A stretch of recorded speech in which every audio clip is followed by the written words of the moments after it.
flip side of the negatives of unforgiveness, where I talked about cortisol and so on, the positive side of the coin, the flip side of the coin, the other end of the chain, if you like, is that forgiveness also releases chemicals in our brain that affect our emotions and our body and our state of mind and our general well-being on so many levels. I mean, this is a fact.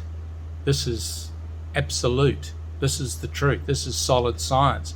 And again, let me say, I'm no scientist, just like I'm not a doctor.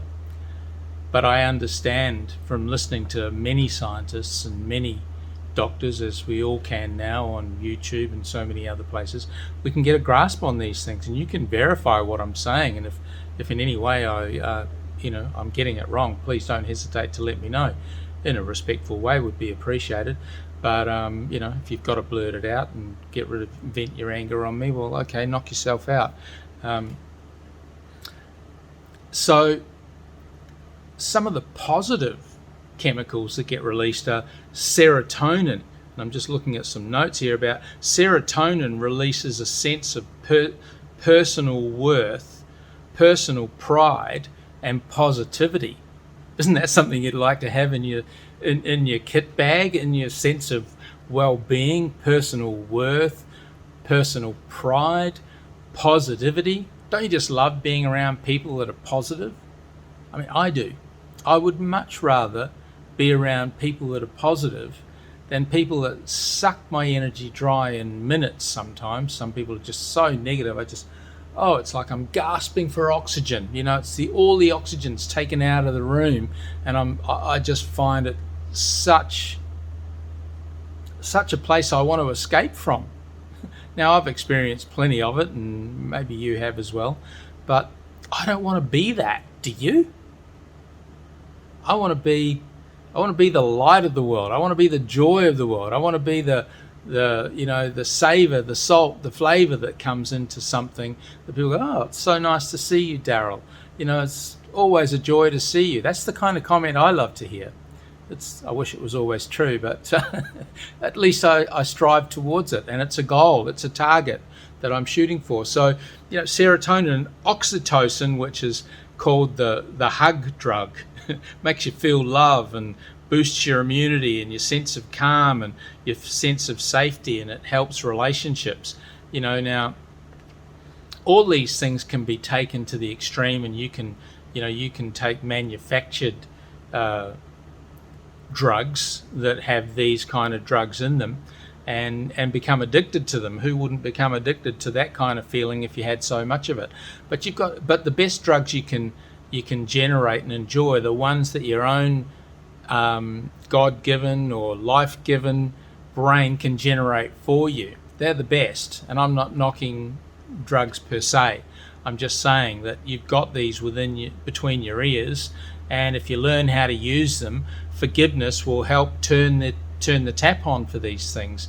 And the more you turn that tap on, the more you can enjoy that feeling.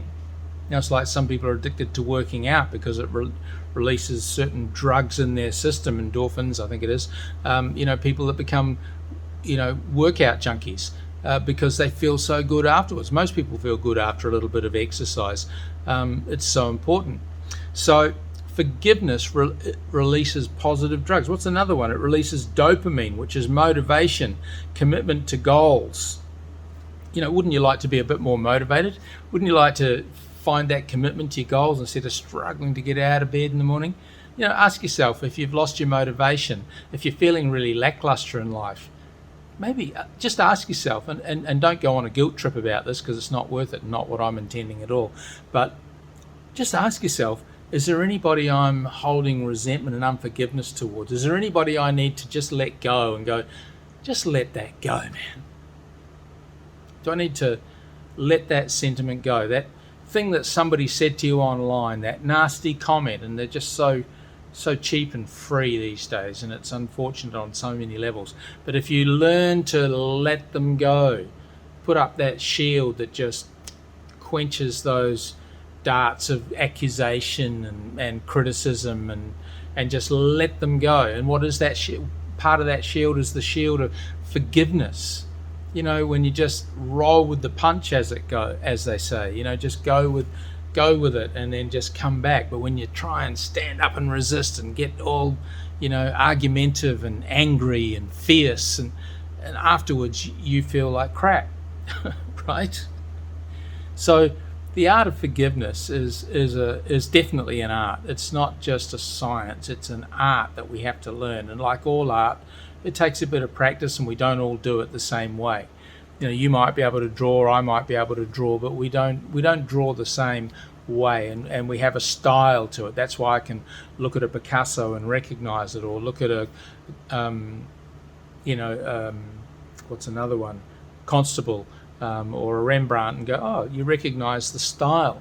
And so you've got your own style. Learn to develop your style, but above all, develop a style of forgiveness. Practice forgiveness. Get in the habit of doing it. Do it regularly. It's like housekeeping. You got to look after that house. You got to, as Jordan Peterson loves to say, clean your room and make your bed. It's so important. You got to have I think it was an old motivational speaker I used to listen to many years ago. I forget who it was now. It might have been Zig Ziglar or one of those. But he said you got to sometimes take a checkup from the neck up. And it's so important. You've got to do some housekeeping from the chin to your cranium, and just clear out some of those things. Maybe it's lower than that. Maybe it's 18 inches down in your heart.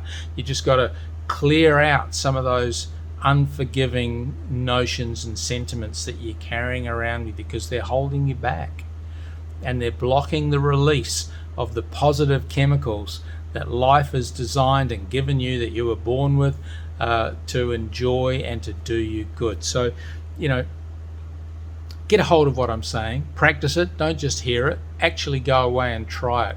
Build it into a practice. Set a little alarm in your phone or something, or in your diary, just to remind you. It only takes a few minutes every day.